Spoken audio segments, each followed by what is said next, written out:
So the Game Awards have finally announced their nominees and have announced all the categories that will be put on during the show. The main one we are going to be talking about is going to be Game of the Year. It's the reason why you clicked on this video. We're not going to waste your time. Followed up by Best Multiplayer, and last but not least, Most Anticipated Game. There's a bunch of categories on the website. You guys can check it out if you want. I'll link it down for you guys in the description. But I don't want this video to drag on too long. So without further ado, let's just get right into it. Well, looking at these nominees for Game of the Year, I made a video about this like a couple months ago, and I feel like I was pretty on point when it came to my predictions. Coming in at number 1, it's Claire Obscure Expedition 33, followed up by Death Stranding 2 On the Beach. Then there's Donkey Kong Bonanza. I did not predict that one in my Game of the Year predictions video, but I'm not surprised that it is on this list. Followed up by Hades 2, then there's Hollow Knight Silk Song, and last but not least, Kingdom Come Deliverance 2. Now, we all saw these nominations coming. I didn't see that Donkey Kong Bonanza one coming. I'm going to be very honest with you guys. Never played that game. Don't plan on buying it. Fuck the Switch 2. Fuck Nintendo. I'm sure it's probably a good game, but me, I would just never fucking support Nintendo after all the bullshit that they've done. But that's beyond the point. Now, over a month ago, I did talk about why I think Expedition 33 was just going to clean sweep this whole place and win Game of the Year. But I do want to give some credit to these other nominations. For example, I played Hollow Knight Silksong, and I will say that that game is really fucking good. Granted, I never played the first one, but I don't think I need to play the first one to tell you that this one is a pretty strong contender. From its art design, level design, the actual core gameplay, I can see why the hype was so fucking big for this game and why people just love it so much. And to top it all off, the price tag for this game was just out of this fucking world. Like, come on, you just can't fucking beat it. As far as Death Stranding 2 and Kingdom Come Deliverance 2 goes, I have not played any of those games. However, I have seen gameplay of both games, and me not being able to get into Death Stranding at all, I already went into it on my previous video. TLDR, I love the soundtrack of the game and I love the visuals, but I just don't like the actual core gameplay. But I do see why some people just like the gameplay, and personally, it's just not for me, and there's nothing wrong with that. I remember when Kingdom Come Deliverance 2 first came out, I was going to give this game a shot, but I just never got around to it because around that time, I was looking for an MMO to try out. And it's funny that I'm talking about it now because I'm just now getting into Final Fantasy XIV, and I'm really trying to give it a shot. I seen the gameplay trailer and everything of this game, and I just never got around to it. So I can't really speak on this game. But if it's actually worth me checking out, can you guys please let me know in the comments? I will greatly appreciate that. Over a month ago, I talked about why I think E33 is just going to win this whole thing. And here we are again. For one, Expedition 33 does not waste your time at all with the story. There is like little to no filler in this game, no bloat. A lot of the side quests are optional and you don't need to do them.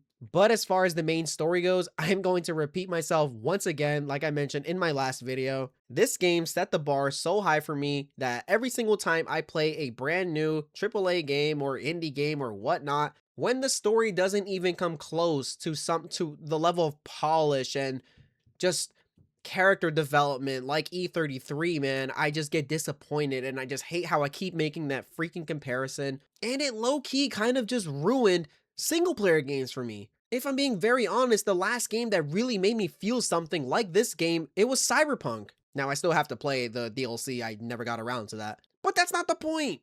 Expedition 33 just changed my fucking life when it comes to gaming. And if you still haven't played it and you're just hearing me glaze the fuck out of it, what are you doing? Go and play this game! It's on Game Pass! Do yourself a favor and just give it a shot, please, I beg of you. The hype really was worth it, and I know we're past that point, but if you really haven't played this game, just go and play it. Take my word for it. So that's what I believe is going to still win Game of the Year. I'm not changing my mind. Now moving on to the next category that I wanted to talk about, it's Best Multiplayer. The nominees are as follows. We have Arc Raiders, Battlefield 6, Elden Ring Night Rain, Peak, and Split Fiction. Out of the 5 games that I listed, I played 3 of them. I played Battlefield 6, I played Elden Ring Night Rain, and I played Split Fiction. Haven't gotten around to Arc Raiders yet, but don't get mad at me, I will. And I don't even know what Peak is. Can someone tell me what that is? As somebody who's like chronically online, you would expect me to know this, but I really don't know what game this is. Can you guys please tell me? Arc Raiders released over 2 weeks ago, and I am not surprised that this game made it onto this category.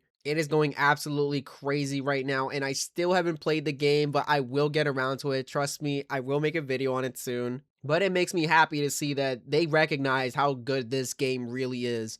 Battlefield 6, are we really surprised? They put Call of Duty in the shitter this year, and I couldn't be any more happy. And I'm so glad that Black Ops 7 didn't even fucking stand a chance, because I am just so sick and tired of fucking Call of Duty at this point in 2025. I made an entire video just shitting all over Black Ops 7 because I am just genuinely sick of what they are doing to this franchise. But I don't want to get off topic.